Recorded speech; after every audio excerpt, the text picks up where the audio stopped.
झूठ मूठ के हमको मारा। అసలు మీరు మనుషుల గాడుదల నాకైతే అర్థమైతలేదు. కళ్ళు కనిపించని గుడ్డివాడిని అంతగానం కొట్టడం ఏమవసరం? పొట్టు పొట్టు కొట్టిరంట. ఏడ్చుకుంటూ చెప్తుంటే ఒక కంటెంట్ క్రియేటర్ అంతా రికార్డ్ చేసి మరి ఆ షాప్ దగ్గరికి పోయి ఆ షాప్ వాళ్ళని పొట్టు పొట్టు తిట్టింది. యాక్చువల్ మ్యాటర్ ఏమైందంటే ఈ గుడ్డివాడు కళ్ళు కనిపించకుండా నడుచుకుంటా మెల్లగా ఎక్కడికో వెళ్తున్నాడు.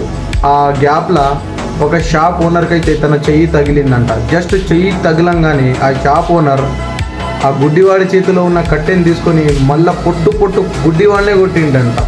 ఇది అసలు ఏం చెప్పాలో ఏందో, ఎలాంటి సిచ్యువేషన్లో బతుకుతున్న రోజు లంబడికి అవసరం ఆ కొట్టుడు. పాపం ఒక మూలను కూర్చొని ఏడుస్తుంటే ఒక వీడియో అంటే ఒక కంటెంట్ క్రియేటర్ వచ్చి ఏమైంది భయ్యా ఎందుకు ఏడుస్తున్నావు అని చెప్పేసరికి